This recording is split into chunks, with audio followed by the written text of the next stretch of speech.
For the next 12 minutes, I want to take you on a journey to 2035. So if you like, take a deep breath, because we're about to jump into the future. Welcome to ONCore 2035.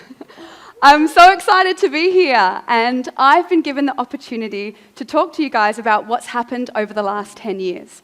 But I promise you this is not going to be a boring history lesson, but rather a lesson in evolution, in how the power of a single story can change an entire ecosystem.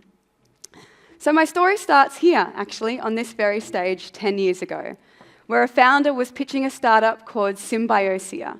But funnily enough, it wasn't the technology that got people excited. It was something that she said. And she said, science and stories have always had this relationship.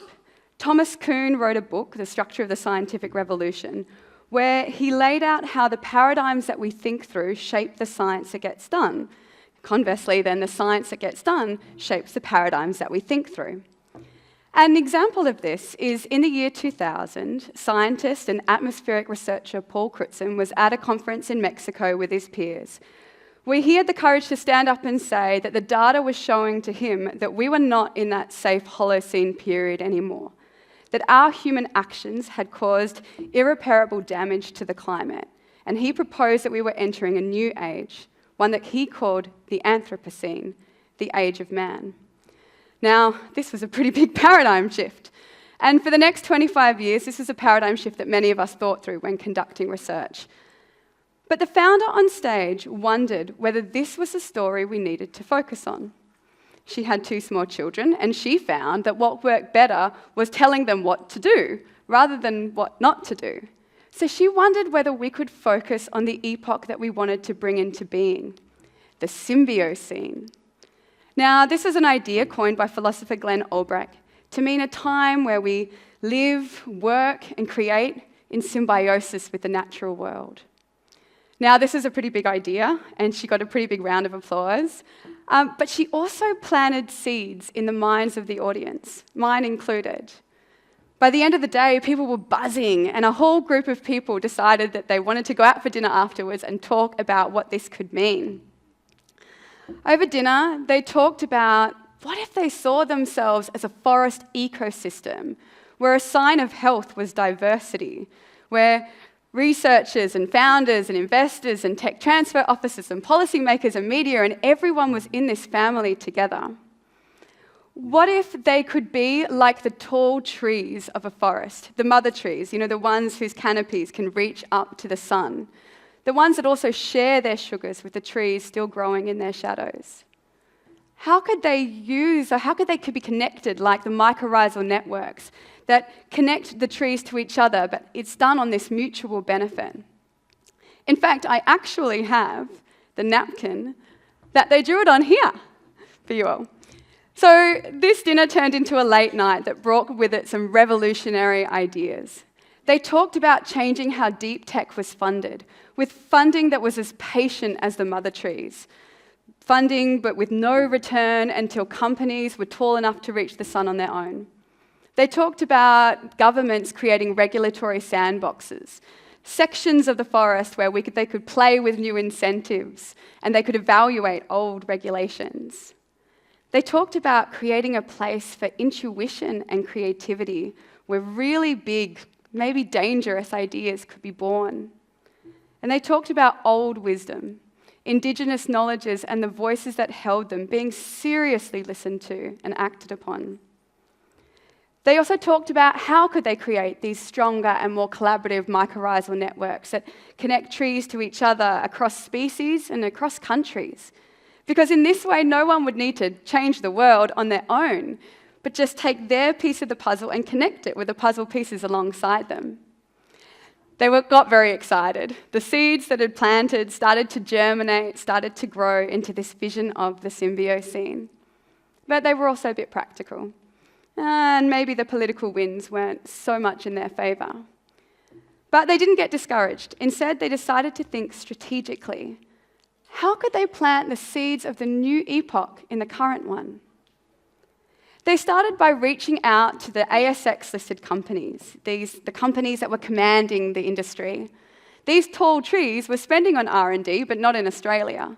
So they asked, could you not support the forest family at home? They approached a few companies. One of these was Rainstick, an ON program alumni, and they jumped at the chance because country had always been their teacher. In fact, country had taught them how to mimic the electric effects of lightning to stimulate plant growth. The symbiote scene was kind of their vision too. Next came Dragonfly Thinking, another on-program alumni, and their technology used AI to help people understand complex problems in more holistic ways. But they also saw a new opportunity. What if they could use their technology so that we could listen to living systems? What if we could see complex problems, not just through human eyes, but through non-human eyes as well? And while all of this was happening, things were also happening in higher education institutes. It seemed like there was a new story brewing there as well. And some universities started to talk about themselves not as a place that produced job-ready graduates, but a place where Australia's biggest problems got tackled. They were going to do this by really focusing on transdisciplinarity, bringing students and staff from across disciplines to work on complex problems together. They funded new programs. They funded impact training across the university, modelled on the ON program. They introduced PhDs of impact and sabbatical-like funding for staff who had research that they wanted to go and try out in the market. But in one of my favourite initiatives, not only did they hire more tech transfer officers, or TTOs, hard to say, but they also part-funded a series that showcased their work, that brought it to our screens. And it was really wonderful. It was a wonderful show to watch because you would watch these researchers sometimes handing their research over to entrepreneurial teams and sometimes deciding to go on that journey themselves. The other thing that this series brought to life was the amazing technology that was inside universities. And this way that university and industry could work together was inspiring. It also highlighted, though, the difficult political climate that we were working in and the big risks investors were having to take in order to fund much-needed deep tech. But luckily, the investors were showing up because there was a new story there too. So at this time, many prominent companies started to give a seat on the board to Mother Nature, mostly a scientist because Mother Nature's busy. And some companies decided that Earth was their only shareholder. This wasn't anything new. Patagonia had done it in 2022, but by 2030, it was becoming the norm. More and more, we were having conversations not about personal legacy, not about putting a name on a building or leaving an empire behind, but about collective legacy, about cathedral thinking. What are the seeds that we can plant today that we might not ever see bloom? Meanwhile, the general population was also experiencing a bit of a shift. People were absolutely sick of polarising politics and started to demand more transparency in government. There were more student climate strikes, and this question of who has a duty of care for children's future became one that we had to answer. But it seemed that the political winds were changing.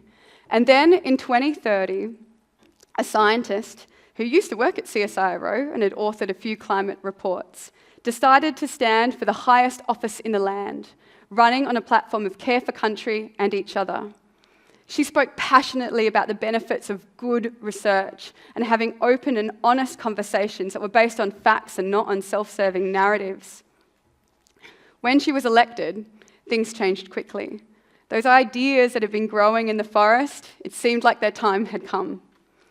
The first move that the government made was closing tax loopholes that allowed some of Australia's biggest companies to take from the country and never give back.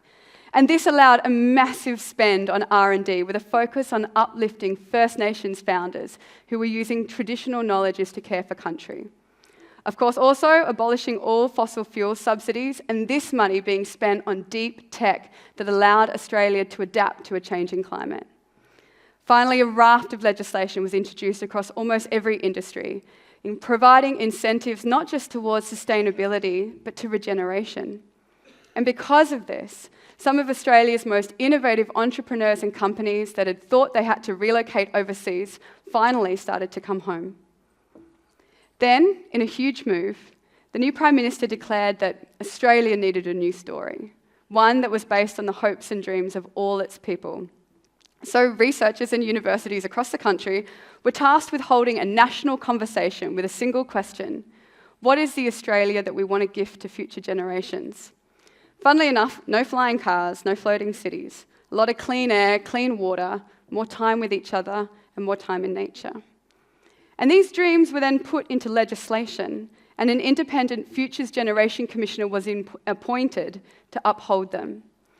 They also, sitting outside of government, they also sought bipartisan support for long-term projects that would run across more than one political term. And this gave a certain security that allowed Australia to develop a global alliance with other countries so that we could focus on specific elements of the climate solution, our puzzle piece fitting into theirs. So our Australia of 2035 looks different. And maybe it's because of some of you in this room. We don't know, because we learnt to see the forest and not the trees. And while Australia looks different, so do we. We've given up on personal branding and personal achievements.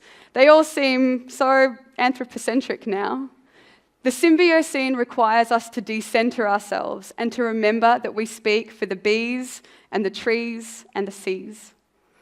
And while today, in 2035, we might not have entered the Symbiocene, this paradigm has changed what we do because it's changed us. Now, back in 2025, I just want to acknowledge that this story has been written with the help of a lot of people, and I'm very grateful for them. And I just want to leave you with one quote from Barbara Kingsolver, which is, "We have done hard things before, and every time it has taken a fight between those who can't imagine changing the rules and those who said, 'We already have. We've created the world anew.' In 10 years' time, someone will stand on this stage and tell the history of the ON program. May that be a story of a forest ecosystem growing, creating, and evolving impact together." Thank you.